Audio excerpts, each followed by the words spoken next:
రోజు రోజుకి గోల్డ్ రేట్లు పెరుగుతున్నాయి. తాకట్లో ఉన్న బంగారానికి వడ్డీలు పెరుగుతున్నాయని టెన్షన్ పడుతున్నారా? కొమ్మూరి గోల్డ్ వచ్చాక ఆ టెన్షనే పోయింది. కొమ్మూరి గోల్డ్. అమ్మా, నాన్న నన్ను క్షమించండి, నేను చనిపోతున్నాను అని ఒక స్టూడెంట్ బీటెక్ సెకండ్ ఇయర్ చదువుతున్న శ్రేయ అనే అమ్మాయి సూసైడ్ లెటర్ రాసి ఆత్మహత్య చేసుకొని చనిపోయింది. కాలేజ్ యాజమాన్యం వేధింపులు భరించలేకే తను ఈ విధంగా ఆత్మహత్య చేసుకుందని ఆ లెటర్‌లో స్పష్టం అవుతుంది. సో, ఇప్పుడు ఇదందరిని కూడా కలిచివేస్తుంది. అసలేం జరిగింది ఈ ఘటనలో? ఎందుకు శ్రేయ ఈ విధంగా ఆత్మహత్య చేసుకుంది? ఆమె రాసిన సూసైడ్ లెటర్‌లో అసలు ఏముంది?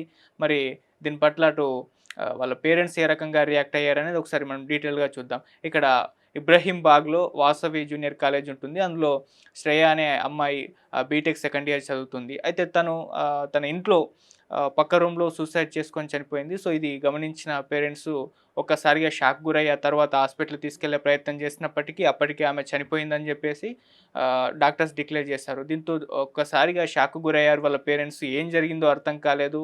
ఆహ్, బాధకు లోనైపోయారు. సో, ఆ తర్వాత అక్కడ సూసైడ్ లెటర్ అయితే దొరికింది. సో, పోలీసులకు కూడా ఇన్ఫార్మ్ చేశారు. సూసైడ్ లెటర్ దొరికింది. సో, దాదాపు 2 పేజీల సూసైడ్ లెటర్ అయితే ఆమె రాసింది. అందులో ఎందుకు తాను ఈ విధంగా సూసైడ్ చేసుకుంటున్నానని అందులో మెన్షన్ చేసింది. మొదట వాళ్ళ పేరెంట్స్ అమ్మ, నాన్న ఇద్దరిని కూడా క్షమించండి అని చెప్పేసి కోరుతూ ఆ లెటర్ అయితే స్టార్ట్ అయింది. ఇప్పుడు ఆ లెటర్ చూసి చాలామంది కూడా ఆహ్, బాధపడుతున్నారు. సో, అందులో ఏముందని చూసుకుంటూ వస్తే కాలేజ్ యాజమాన్యం గత 3 నెలలుగా కూడా తనని వేధింపులకు గురి చేస్తుంది అని చెప్పేసి చెప్పింది. ఎందుకు ఈ వేధింపులకు గురి చేస్తుందని చూస్తే తను college first year college exams జరుగుతున్న టైంలో తెలియకుండా ఫోన్ లోపలికి తీసుకెళ్ళిపోయింది. ఎగ్జామ్స్ టైంలో లోపలికి వెళ్తున్నప్పుడు తనకు తెలియకుండానే తీసుకెళ్ళిందంట. అయితే అక్కడ ఫ్యాకల్టీకి దొరికిపోయింది.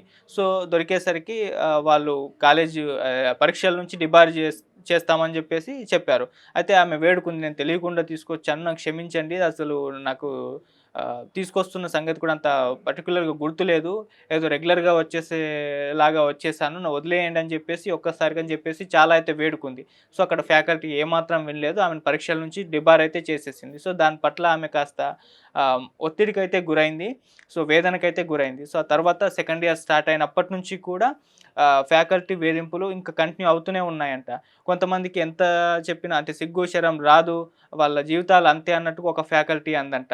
ఇంకొకరు అయ్యో! సెల్ ఫోన్‌తో దొరికితే, "అయ్యో! నువ్వు దొరికావా? ఇంకొకరు దొరుకుతారేమో" అని జెప్పేసి చూసానన్నట్టుగా వెటకారంగా మాట్లాడింది ఇంకో ఫ్యాకల్టీ అని జెప్పేసి, ఆ రకంగా ఏ ఆహ్ చాలామంది ఫ్యాకల్టీ తనను సూటిపోటి మాటలతో ఈ రకంగా ఇబ్బందులకు గురి చేస్తున్నారని చెప్పేసి ఆమె తమ ఆవేదనను ఆ లెటర్‌లో అయితే మెన్షన్ చేసింది. సో, తనకెవరు సపోర్ట్ లేరు అని చెప్పేసి తను ఆ రకంగా ఫీల్ అయిపోయింది. ఇలా కాలేజ్ యాజమాన్యం 3 నెలలుగా కూడా తనని వేధింపులకు గురి చేస్తున్న నేపథ్యంలో ఇక నేను చనిపోవాలని చెప్పేసి ఆమె డిసైడ్ అయిపోయి ఈ నిర్ణయం తీసుకొని ఇంట్లోనే సూసైడ్ చేసుకుంది. సో, ఇప్పుడు ఆ లెటర్ కూడా వైరల్ అవుతుంది. సో, మరి అంటే ఈమె కండిషన్ చూసుకుంటూ వస్తే మరి పేరెంట్స్‌కి ఇష్యూ చెప్పిందో లేదో అన్న విషయంలో క్లారిటీ లేదు. మరి చెప్తే వాళ్ళు సపోర్ట్ చేసుండేవారు. సో, దీని నుంచి బయటపడేవారు. వాళ్ళు కూడా కాలేజీ యాజమాన్యంతో మాట్లాడి ఎందుకు ఈ విధంగా వేధింపులు చేస్తున్నారని చెప్పేసి అడిగేవారు. లేదంటే కాలేజీ మార్పించేవారు. ఇలా చాలా సొల్యూషన్స్ అయితే ఉన్నప్పటికి కూడా మరి శ్రేయ అయితే అంతగా ఆలోచించలేదో ఏంటో తెలీదు. సో, తన లెటరు తను చేసిన ఈ పని చూస్తే కాస్త సెన్సిటివ్ అన్నట్టుగా అర్థమైపోతుంది. అంటే వాళ్ళన్న మాటల్ని చాలా సెన్సిటివ్ కాబట్టి దీన్ని చాలా పర్సనల్‌గా తీసుకుంది. సో, తనలో తానే మదన పడినట్టుగా, వేదన పడినట్టుగా కూడా అర్థమైపోతుంది. సో, అందుకోసమే తను ఈ రకమైన ఒక ఒత్తిడికి దీనికి గురై ఈ రకమైన నిర్ణయం అయితే తీసుకుంది.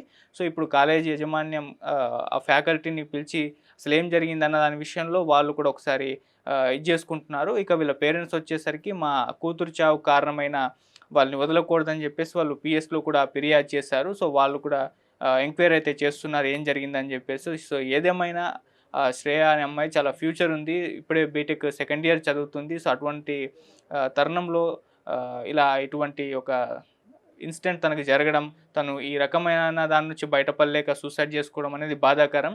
సో, మరి ఇప్పుడు పోలీసులు ఎంక్వైరీ చేస్తున్నారు కాబట్టి ఏం తేలుతుంది? మరి కాలేజ్ యాజమాన్యం ఆ ఫ్యాకల్టీ పైన ఏమన్నా యాక్షన్ తీసుకుంటుందా? లేదా అని చూడాలి. అండ్ ఇంకా సూసైడ్ లెటర్‌లో చివరగా మెన్షన్ చేసింది, నేను చనిపోయిన విషయం కూడా కాలేజ్ యాజమాన్యంకు చెప్పొద్దు.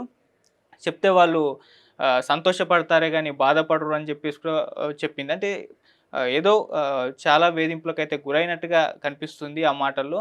అంటే ఆ లెటర్‌లో చూస్తే అర్థమైపోతుంది. సో, మరి ఇప్పుడు ఆ ఫ్యాకల్టీ ఎవరు? ఏం చేశారు అనేది పోలీసులు ఎంక్వైరీలో అయితే తేలాలి. మరి వాళ్ళ యాజమాన్యం ఆ ఫ్యాకల్టీ పైన ఏమైనా యాక్షన్ తీసుకుంటుందా? పోలీసులు ఏమన్నా తీసుకుంటారా అనేది తెలీదు. సో, ఇంకొన్ని రోజులు ఆగితే ఎంక్వైరీలో ఇంకా మరిన్ని వివరాలైతే బయటపడతాయి. ఆ ఫ్యాకల్టీ ఎవరు? ఏ రకంగా వాళ్ళు వేధింపులకు గురి చేస్తారనేది తొందరలో బయటపడే అవకాశం ఉంది. సో, మరి వాళ్ళకి ఎటువంటి ట్రీట్మెంట్ ఇస్తారో తెలీదు. సో, అప్పటి వరకైతే వెయిట్ చేద్దాం. Thank you so much.